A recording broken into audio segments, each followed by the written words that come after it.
Modding for Windrose is already taking off, with cool new mods releasing each day, and in this video, I'm going to show you how to install them. Be sure to leave a like and follow for more content about Windrose and similar games. Before we begin, keep in mind that modding, especially in the early stages of a game, can be extremely unstable, so always back up your saves or files you alter first, as you may find you need to reinstall more than once. Now that we've established the basics, the first thing we're going to want to do is determine where to get our mods from. The most popular choice is going to be Nexus. Nexus hosts mods for many popular games and is by far the #1 choice for most people. Alternatively, CurseForge also just added Windrose support, which will allow for easier one-click mod support, but it has its own caveats that we'll cover later. For the sake of this video, we're going to start with Nexus.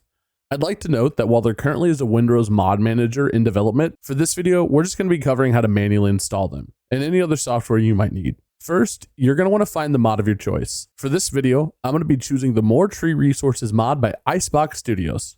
We'll want to scroll down the description and find the installation instructions.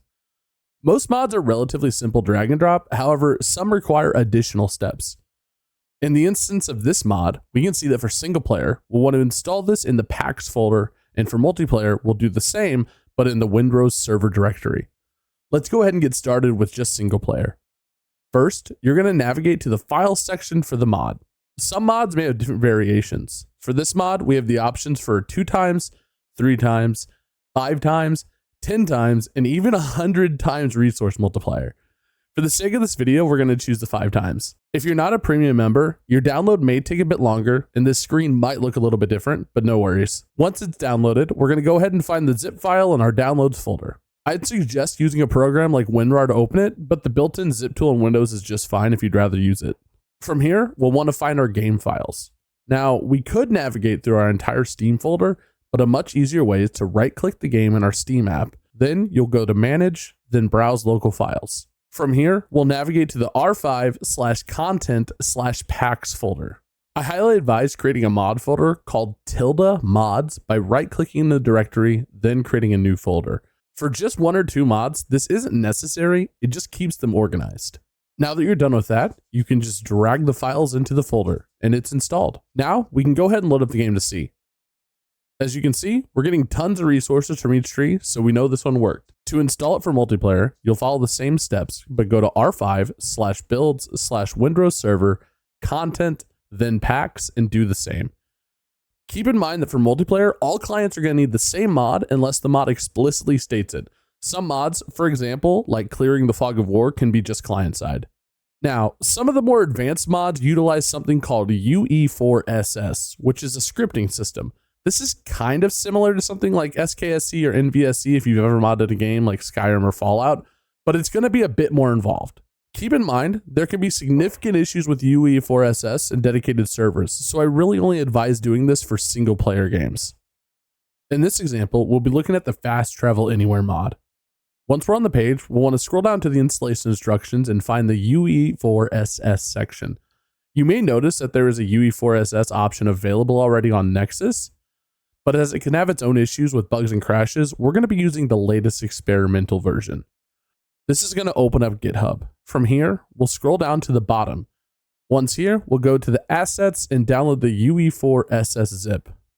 We're going to open it again like we did with the mod folder, then extract the DWM-APPI.dll and the UE4SS folder to the R5/binaries/Win64 directory of your Windrose game. Then you'll need to open the UE4SS-settings.ini and change the engine version override to the following.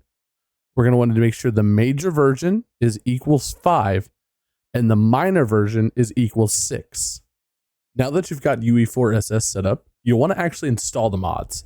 This isn't exactly the same as installing them in the pack folder. Instead, you'll want to navigate back to the UE4SS folder, then mods, and you'll drag the entire folder in there, not the contents of the folder. Once you've done this, you can go ahead and save and load up your game. If it's working as expected, great, you're done. And if not, or you're experiencing crashes, I advise following the more advanced steps in the workarounds section of the UE4SS Nexus mod page. The second way to install mods is via CurseForge. CurseForge is a launcher that houses mods for many popular games like Minecraft and The Sims. Once you install CurseForge, it'll automatically detect any valid installations of games on your PC and manage them for you. From here, it's relatively simple. You find a mod you like and you click install. However, there's a few things to keep in mind with this method as it's relatively new.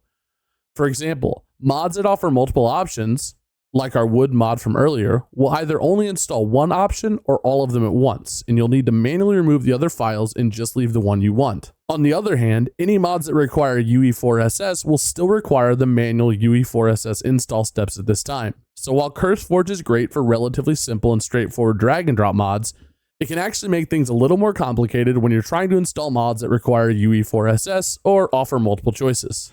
And that pretty much covers it. If you have any questions or need assistance, please let me know in the comments. I'd be happy to help you out as best I can. And as always, if you enjoyed this content, please be sure to subscribe and leave a like and a comment.